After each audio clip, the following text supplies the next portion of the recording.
हम जब भी कोई पाप करते हैं तो हमारे बड़े बुजुर्गों का कहना होता है कि गंगा नदी में अपने किए हुए पापों को धो लो, वरना भगवान माफ नहीं करेंगे। खैर, ये सब आपने कई बार सुना होगा, लेकिन शायद कभी आपने इस बात पर ध्यान नहीं दिया होगा कि आखिर गंगा जी में पाप धुलने के बाद कहाँ जाता है। इस बात का उत्तर हम आपको इस कथा के जरिए बताएंगे। तो चलिए जानते हैं गंगा इंसानों के पाप धोने के बाद कहाँ भेजती है। पौराणिक कथा का सार है कि आखिर पाप कहाँ कहाँ जाता है। इस संदर्भ में एक बार एक ऋषि ने सोचा कि पाप धोने के लिए सभी लोग गंगा जाते हैं, ऐसे में सारे पाप गंगा में ही समा जाते हैं। इस तरह तो गंगा भी पापी हो जाएगी। उस ऋषि ने यह जानने के लिए कि आखिर पाप जाता कहाँ है, उसने घोर तपस्या की। तपस्या करने के फलस्वरूप देवगण प्रकट हुए। तब ऋषि ने उनसे पूछा कि गंगा में जो पाप धोया जाता है वह कहाँ जाता है। तब भगवान ने कहा कि चलो गंगा जी से ही पूछते हैं इस बारे में। ऋषि और भगवान दोनों ने ही गंगा जी से पूछा कि हे गंगे, सब लोग तुम्हारे यहाँ पाप धोते हैं, तो इसका मतलब क्या आप भी पापी हुई? तब गंगा ने कहा कि मैं कैसे पापी हो गई, मैं तो सभी पाप लेकर समुद्र को अर्पित कर देती हूँ।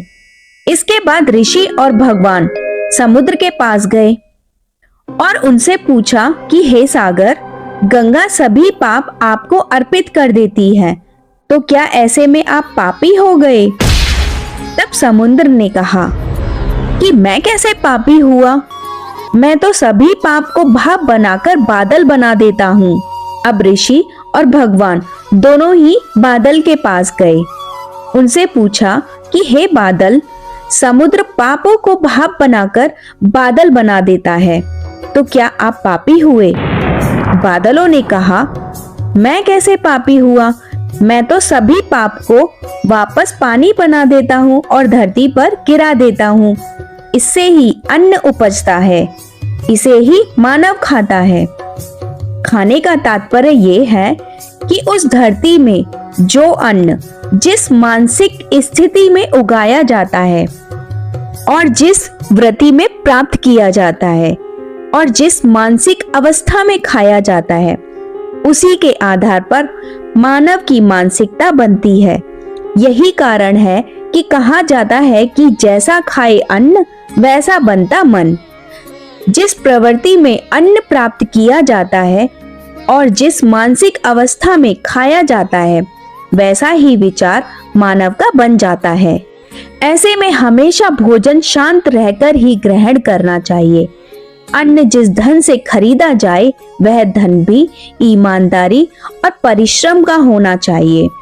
जैसे भीष्म पितामह सरसैया पर पड़े प्राण त्यागने के लिए शुक्ल पक्ष के आने की प्रतीक्षा कर रहे थे, तब भगवान श्री कृष्ण के आदेश पर युधिष्ठिर उनसे हर दिन नीति ज्ञान लेते थे, किंतु द्रौपदी कभी नहीं जाती थी। इससे भीष्म पितामह के मन में पीड़ा थी। कृष्ण ने उनकी मन की बात भाप ली थी। उन्होंने युधिष्ठिर से कहा, अंतकाल की प्रतीक्षा में साथ नारद पूर्वज से सपरिवार मिलना चाहिए। परिवार पत्नी के बिना पूर्ण नहीं है। इस संकेत को समझकर धर्मराज युधिष्ठिर जिद करके द्रौपदी को भी साथ ले गए। पितामह उन्हें भी नीति का ज्ञान देने लगे। पंचाली चुपचाप सुन रही थी। उनकी बातें सुनकर अचानक द्रौपदी को हंसी आ गई। पितामह ने कहा कि पुत्री, तुम्हारे हंसने का कारण मैं जानता हूँ। तुम अपने मन की दुविधा पूछ लो, मुझे शांति मिलेगी। उत्तर देते हुए द्रौपदी ने कहा, स्वयं भगवान श्री कृष्ण कहते हैं कि भीष्म के समान नीति का ज्ञान दूसरा कोई नहीं, किंतु आपका ज्ञान कहाँ लुप्त हो गया था जब पुत्र वधू आपके सामने निर्वस्त्र की जा रही थी। द्रौपदी की बात सुनकर पितामह ने कहा कि इसी प्रश्न की प्रतीक्षा थी, जैसा अन्न वैसा मन। मैं दुर्योधन जैसे अधर्मी का अन्न खा रहा था। उस अन्न ने मेरी बुद्धि जकड़ ली थी। सही फैसला लेने की क्षमता समाप्त हो गई थी। अन्न ही इस रक्त का कारण है। अर्जुन के वाणों ने मेरे शरीर से वह रक्त धीरे धीरे करके निकाल दिया है। अब इस शरीर में सिर्फ गंगा पुत्र भीष्म पितामह शेष हैं। केवल माता का अंश है जो सबको निर्मल करती है, इसीलिए मैं नीति की बातें कर पा रहा हूँ। भीष्म पिता की यह बात हम सबको सीख देती है कि गलत तरीके से या किसी को सता करके कमाए गए धन से अगर आप परिवार को पालते हैं तो वह परिवार की बुद्धि भ्रष्ट करता है। उससे जो सुख है वह सीमित है, लेकिन लंबे समय में वह दुख की वजह बन जाती है।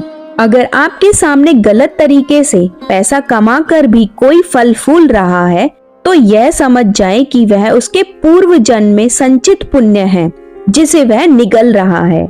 जैसे ही उसके पुण्य कर्म खत्म होंगे उसके बुरे दिनों का आरंभ हो जाएगा। तो अगर आपको यह वीडियो अच्छी लगी हो तो शेयर जरूर करें और बहुत बहुत धन्यवाद है आपका इस वीडियो में लास्ट तक बने रहने के लिए।